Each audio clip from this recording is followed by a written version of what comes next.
Ciné, hier à 17 h, la ville vient de subir une tempête d'une force inouïe. On parle d'un vent de plus de 120 km/h.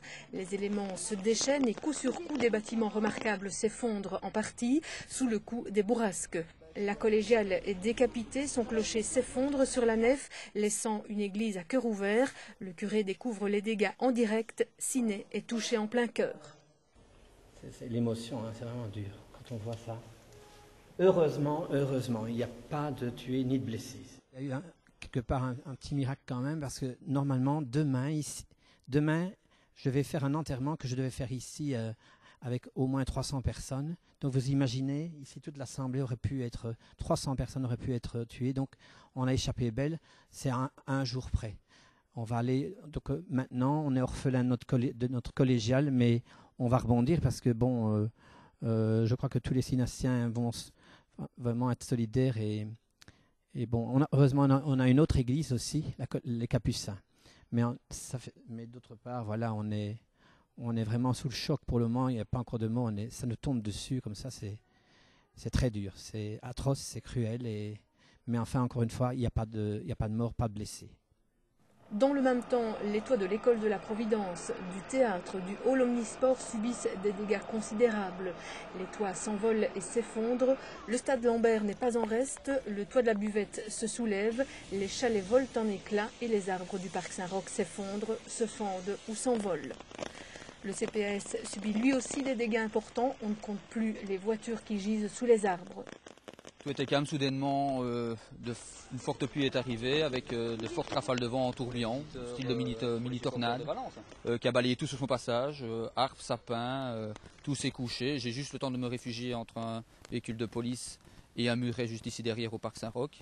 Et les arbres ont continué à tomber, y compris sur un véhicule de police. Voilà, quand on voit le désastre qu'il peut y avoir, ça a été très violent et on a eu de la chance qu'il n'y a pas eu de blessés à l'heure actuelle. Ici sur le stade.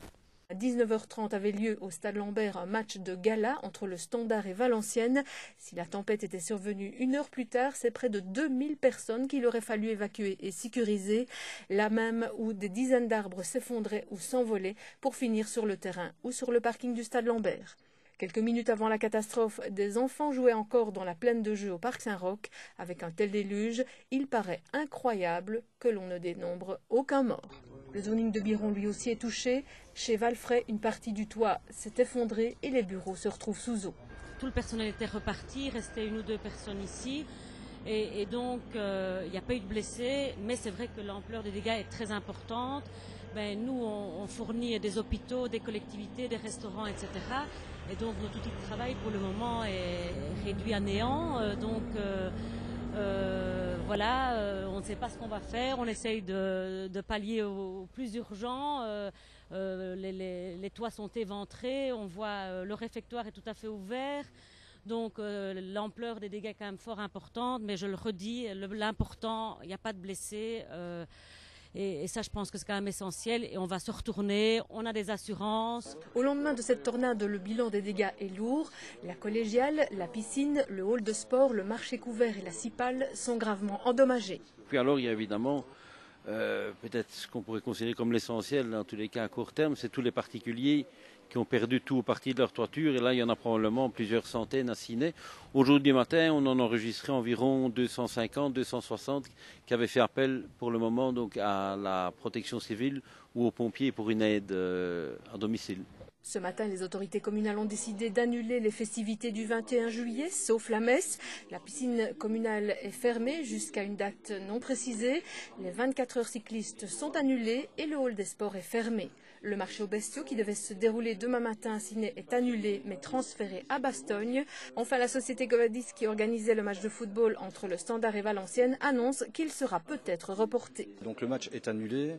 Les personnes qui ont acheté un ticket doivent, sous présentation de ce ticket ou de ces tickets, se présenter au lieu où ils ont acheté ce ticket pour se faire rembourser intégralement. La plage Monceux est en cours de reconstruction. Actuellement, où je vous parle, nous avons remis en place le site. Toute notre équipe donc, a travaillé pour remettre tous les éléments en place. La piscine, les 3 piscines qui étaient prêtes donc, seront seulement ouvertes à partir de demain 11h, mais ceci conditionné par la décision prise par les autorités communales. Le concert de Simple Minds organisé au Parc Saint-Roch pour le 10e anniversaire de la société Covadis est transposé au WEX de Marchand-Famenne. Nous maintenons le concert de Simple Minds, mais nous le différons, je vais dire, de site. Et ce concert donc aura lieu avec le même programme au WEX de Marchand-Famenne, qui est heureusement libre. Donc tous les tickets restent valables, il n'y a aucun remboursement. Nous nous refusions de refaire un concert ici avec tant de malheur autour de la cité.